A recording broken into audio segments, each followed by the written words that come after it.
This is an instructional tutorial for the installation of Trailtech's S8313 high output electrical system. This will cover the 2007 through 2010 KTM 450, 525, and 530 EXC Racing, EXCR, and EXC Champions Edition. To start, remove the seat. To do so, locate the 8mm fastener under the rear fender.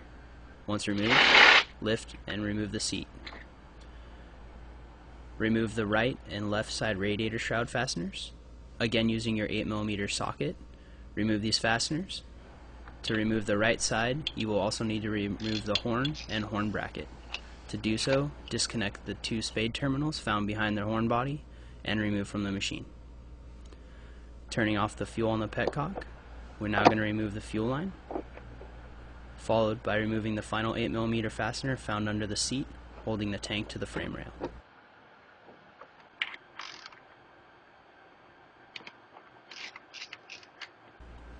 Lastly, remove the breather hose from the fuel cap, as it's easier to remove here versus under the tank. Once removed, spread the radiator shrouds away from the radiator, releasing it from the machine, and lift it off.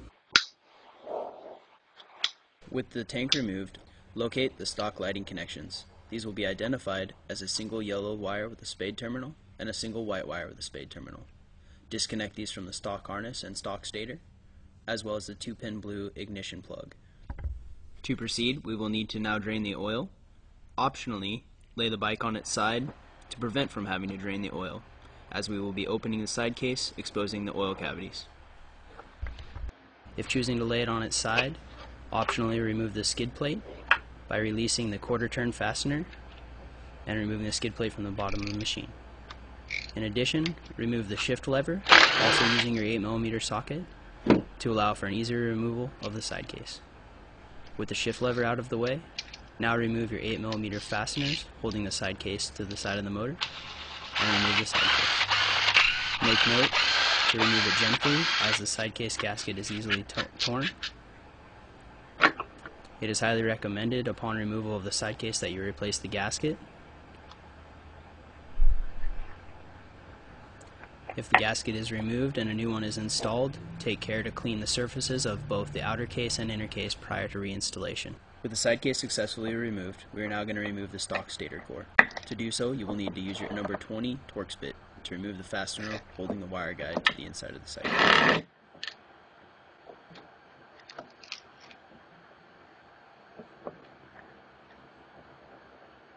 And our 8mm socket to remove the fasteners holding the core to the inside of the side case. With these fasteners removed, we are going to do some close pushing from the side case and remove the stator core from the side case. Upon installation of the Trailtech stator, you will have to remove a zip tie found on the wire guide. Note, failure to remove the zip tie will not allow the stator to seat properly in the side case. When installing the stator, it is also important to pay attention in what direction, making sure that the wire retainer is facing the direction in the case in which the side case bushing will rest. Once installed, reinstall the 8mm fasteners, the wire guide, and Torx bit to hold the wire guide. For the torque specifications for each of these fasteners, you can reference your service or repair manual for this machine. If the gasket has not become torn, you are now free to reinstall the side case. Opposite the removal process, if you are replacing the side case gasket, it is important to make sure that it is seated properly on the guide pins found opposite each other in the side case. With the side case now seated properly, tighten down all of the fasteners, again making note that the torque specifications for each of these can be found in your service repair manual.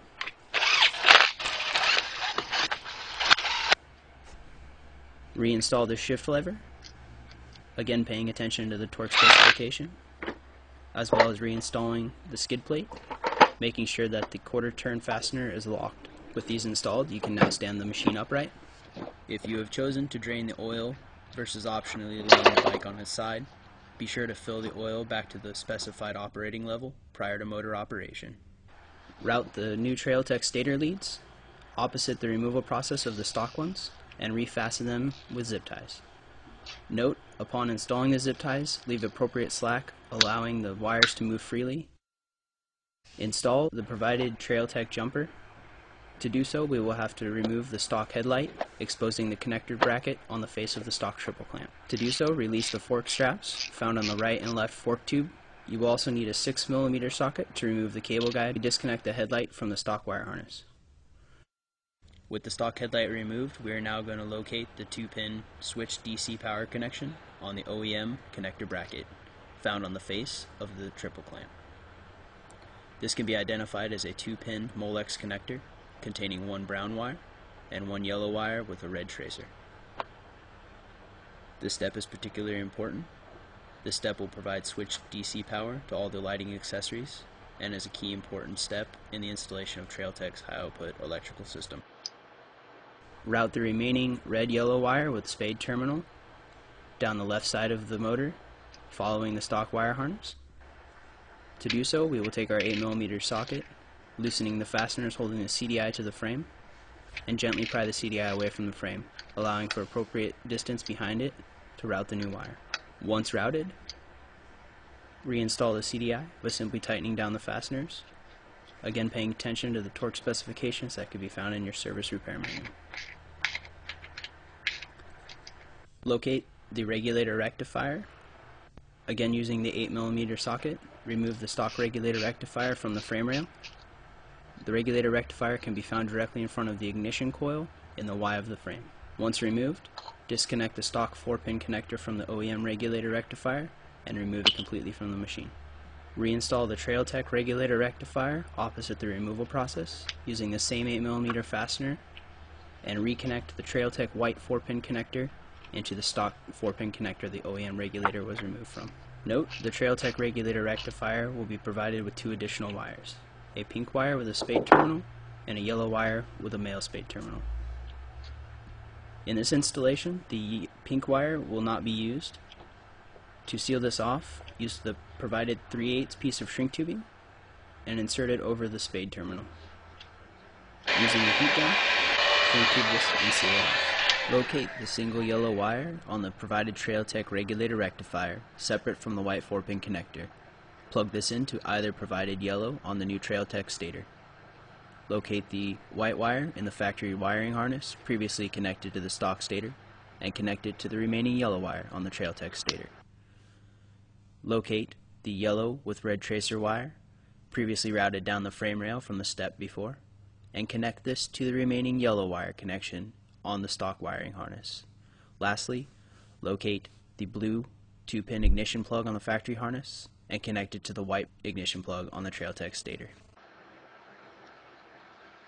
Route and bundle all wires cleanly under the tank, allowing for proper clearance of the fuel tank, and zip tie them up out of the way. Again, making sure to leave appropriate slack to not pinch or bind these wires. Reinstall the stock headlight opposite the removal process. With the stator and regulator now installed, we're going to reinstall the fuel tank. The fuel tank will reinstall opposite the removal process. Start by seating the fuel tank down on the frame rail, again ensuring that none of the wires have been caught or pinched with the fuel tank being reinstalled. Reinstall the fastener on the frame rail. Reinstall the breather hose onto the fuel cap, and reinstall both left and right side radiator shroud fasteners. Again, making note that the right side radiator shroud also holds the bracket and horn body. Upon installation of the horn, you will need to reinstall the spade terminals removed from earlier to the power and ground terminals on the back of the horn body. To finish this, we will install the fuel line and retainer back onto the petcock.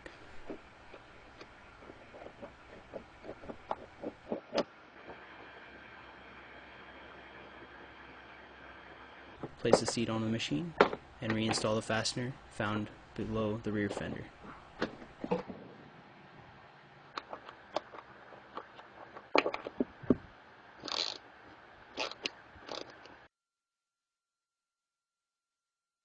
You've now completed the installation of TrailTech's S8313 high output electrical system.